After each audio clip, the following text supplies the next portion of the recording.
Olá, tudo bem?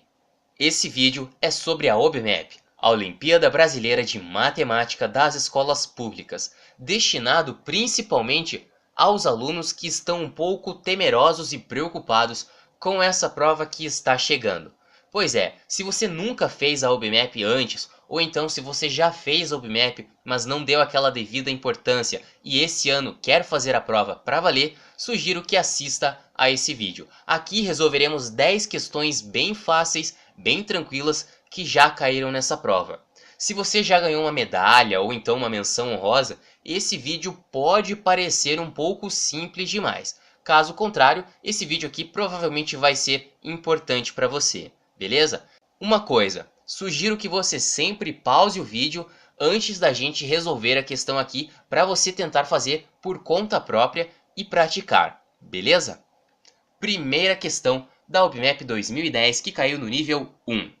Alvimar pagou uma compra de R$ 3,50 com uma nota de R$ 5,00 e recebeu o troco em moedas de 25 centavos. Quantas moedas ele recebeu? Bom, bem tranquilo, para a gente começar aqui aquecendo. O Alvimar deu uma nota de R$ 5,00 para comprar algo que custava R$ 3,50.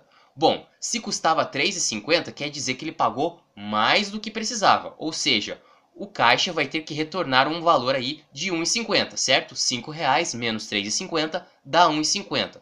E esse R$ 1,50 que o caixa vai retornar, ele vai dar apenas em moedas de 25 centavos. Bom, se ele tem que pagar R$ 1,50 com moedas de 25 centavos, se a gente efetua a divisão, R$ 1,50 divididos por 25 centavos, isso dá 6. Ou seja, o Alvimar recebeu seu troco em 6 moedas de 25 centavos. Resposta correta, letra C.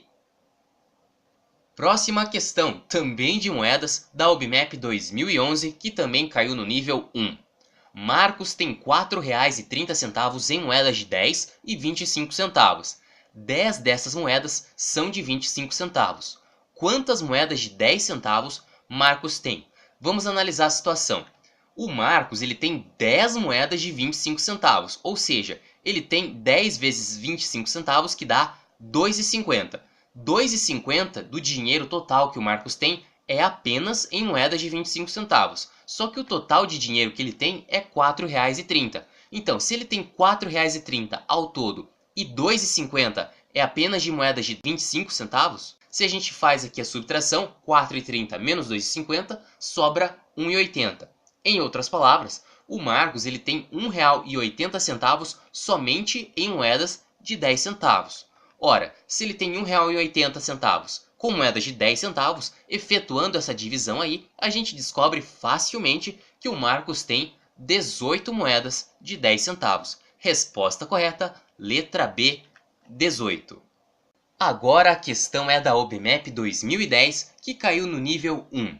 Uma fila tem 21 pessoas, incluindo Samuel e Elisa. Há 9 pessoas atrás de Samuel e 6 na frente de Elisa. Quantas pessoas há entre Samuel e Elisa? Pois bem, vamos pensar que a gente tem um sentido para essa fila indicado por essa seta verde. E vamos dizer que a fila tem exatamente 21 pessoas, representadas aí por esses palitinhos. Bom, a questão fala que atrás de Samuel a gente tem 9 pessoas. Então temos 9 pessoas ali no fim da fila e em seguida temos o Samuel. Além disso, a questão também fala que temos 6 pessoas na frente de Elisa. Então se a gente pega as 6 primeiras pessoas que estão naquela fila, a sétima, a pessoa seguinte, vai ser a Elisa. E agora fica fácil, né? Entre Samuel e Elisa, contando ali os risquinhos, a gente tem exatamente 4 pessoas. Resposta correta, letra C. Mais uma questão. OBMEP 2008 do nível 1. Pedro Américo e Cândido Portinari foram grandes pintores brasileiros e Leonardo da Vinci foi um notável artista italiano. Pedro Américo nasceu em 1843. Já Leonardo nasceu 391 anos antes de Pedro Américo e 451 anos antes de Portinari. Em que ano Portinari nasceu? Pedro Américo nasceu em 1843. Já Leonardo nasceu 391 anos antes disso. Então, se a gente pega o 1843 e subtrai o 391, a gente descobre o ano em que Leonardo nasceu. Ou seja, Leonardo nasceu em 1452, efetuando essa subtração aí. Leonardo nasceu 451 anos antes de Portinari. Portinari vai nascer 451 anos depois de 1452. Então é só a gente pegar o ano em que Leonardo da Vinci nasceu, 1452, e somar 451 anos. Fazendo essa conta aí, vai dar 1903. Ou seja, Portinari nasceu em 1903. Gabarito, letra A. Questão da OBMAP 2015 do nível 1. Um garrafão cheio de água pesa 10,8 kg. Se retirarmos metade da água nele contida, pesará 5,7 kg. Quanto pesa em gramas esse garrafão vazio? Pois bem, a gente tem um garrafão cheio de água que pesa 10,8 kg. E a questão falou que se a gente tirar metade da água, ele vai pesar 5,7 kg. Então qual que é a estratégia aqui? Eu vou pegar o peso total, 10,8 kg, e subtrair os 5,7, que foi o peso que sobrou após essa retirada de água. Por que que eu vou fazer isso? Bem, efetuando essa subtração, 10,8 menos 5,7 dá 5,1. Isso quer dizer que metade do garrafão de água equivale a 5,1 quilos. Ou seja, o garrafão inteiro, considerando apenas o peso da água, vai valer 2 vezes 5,1 quilos, que dá 10,2 quilos. E agora fica tranquilo, a gente sabe o garrafão com água pesando 10,8 quilos e sabe também que só a água pesa 10,2 quilos. Se a gente efetua a subtração, 10,8 menos 10,2, que é o peso só da água, sobra justamente o peso só do garrafão, que dá 0,6. Lembrando sempre, 0,6 quilos é a mesma coisa que 600 gramas. Resposta correta, letra C. Questão da OBMAP 2005 que caiu nos níveis 1 e 2. Um time ganha 3 pontos por vitória, 1 ponto por empate e nenhum ponto em caso de derrota. Até hoje, cada time já disputou 20 jogos. Se um desses times venceu 8 jogos e perdeu outros 8 jogos, quantos pontos ele tem até agora? Pois é, quem sabe bastante de futebol vai achar essa questão bem tranquila. Mas olha o seguinte, a gente tem 20 jogos e um determinado time já ganhou 8 e já perdeu 8.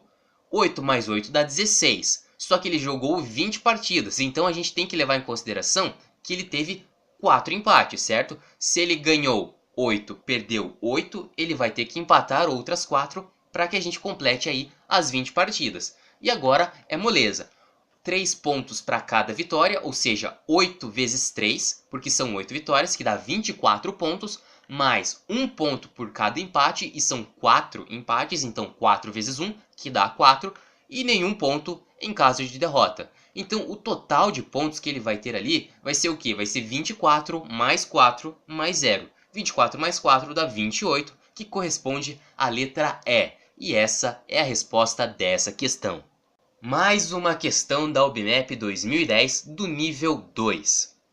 A escola de Paraty organizou uma Olimpíada de Matemática para seus 250 alunos e premiou com medalhas os 8% que obtiveram as notas mais altas. Quantas medalhas foram distribuídas? Pois é, para essa questão vale uma abordagem um pouquinho diferente. Eu vou separar aqueles 250 alunos em 3 grupos da seguinte forma.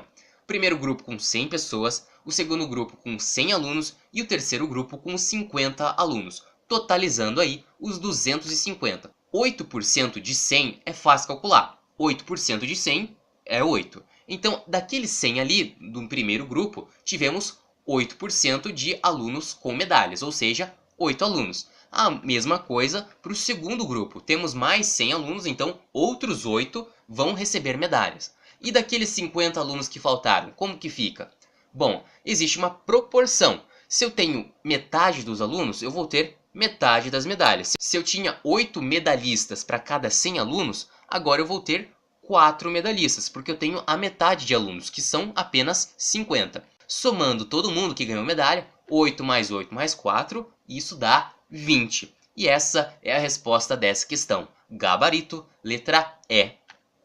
Questão da OBMAP 2013 é do nível 3. Olha aí. O pai de Carolina mediu o comprimento da mesa da sala com sua mão e contou 8 palmos. Ela também mediu a mesa do mesmo modo e contou 11 palmos. Qual é o tamanho do palmo de Carolina se o palmo do seu pai mede 22 centímetros? Bom, primeira coisa, o pai mediu o comprimento da mesa com 8 palmos e cada palmo dele mede 22 centímetros. Com isso, a gente sabe qual que é o comprimento da mesa. 8 palmos de 22 centímetros. Então, 8 vezes 22, que dá 176 centímetros. Esse é o comprimento total da mesa. A filha também vai medir esses 176 centímetros, só que com 11 palmos. E a gente quer saber exatamente qual que é o tamanho do palmo de Carolina. Então é só a gente dividir o comprimento total da mesa, 176, pelo número de palmos, que foi a medição aí de Carolina. 176 divididos por 11 costuma dar 16. E essa é exatamente a resposta. Letra D de 16. Questão da OBMAP 2014, também do nível 3. Após lançar 2.014 vezes uma moeda, quem nunca, né? Antônio contou 997 caras. Continuando a lançar a moeda, quantas caras seguidas ele deverá obter para que o número de caras fique igual à metade do número total de lançamentos? Pode parecer um pouquinho confuso, mas mais uma vez não é nada demais.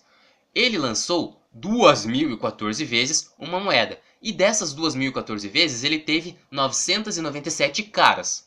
Bom, se ele lança uma moeda, ou ele vai ter cara, ou ele vai ter coroa. Então, pegando aquele total de lançamentos e subtraindo o total de caras, vai sobrar 1.017, que é o total de coroas. Bom, o que vai acontecer agora?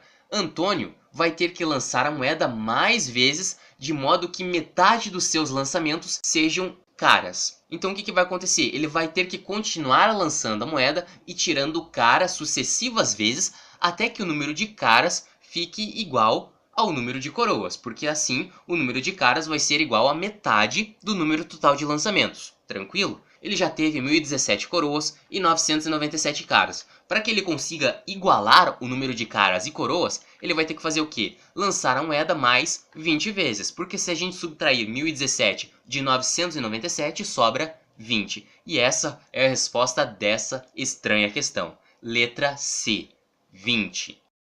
Última questão do vídeo é da OBMAP 2015 do nível 3. Para assar um frango, são necessários 15 minutos para aquecer o forno e mais 12 minutos para assar cada meio quilo de frango. Paula comprou um frango de 2,5 quilos. A que horas ela deve ligar o forno para que o frango fique pronto às 20 horas? Bom, provavelmente essa é a questão menos fácil do vídeo. Mas vamos lá, não é nada demais. 12 minutos para assar cada meio quilo de frango. Então meio quilo de frango precisa de 12 minutos com o forno ligado. Bom, é fácil perceber que 1 kg de frango vai precisar do dobro desse tempo, ou seja, 24 minutos. E agora pensa o seguinte, o frango tem 2,5 kg, então ele tem 2 kg inteiros, que então vai ser 2 kg vezes 24 minutos, já que para cada quilo o forno precisa estar ligado por 24 minutos, e isso dá 48 minutos. Só que ele também tem mais 12 minutos, porque são 2,5 kg. 48 mais 12 dá 60 minutos. E só mais um detalhe, são necessários 15 minutos para aquecer o forno, antes mesmo do frango ser colocado nesse forno. Então a gente precisa de 60 minutos mais 15 minutos com o forno ligado antes do frango ser colocado nele. Agora vem o raciocínio da seguinte forma, imagine que o frango fica pronto às 20 horas. Bom, ele vai precisar ter assado por 60 minutos, ou seja, 1 hora. Então ele precisa ser colocado no forno exatamente às 19 horas. Só que antes das 19 horas, que é o momento em que a mulher vai colocar o frango no forno, o que acontece? Esse forno precisa estar pré-aquecido por 15 minutos. Então, às 7 horas, o forno já precisa estar ligado por 15 minutos. Voltando no tempo das 19 horas, 15 minutos, o que acontece? A gente chega em 18 horas e 45 minutos. Então a resposta correta dessa questão é a letra D de frango. Bem, esse foi o vídeo de hoje, 10 questões aí bem tranquilas que a gente resolveu com certa facilidade e espero que isso deixe você um pouco mais tranquilo para a prova que está por vir, tudo bem? Por hoje era isso, espero que você tenha gostado. Muito obrigado por assistir ao vídeo, um grande abraço para você, tudo de bom e até a próxima!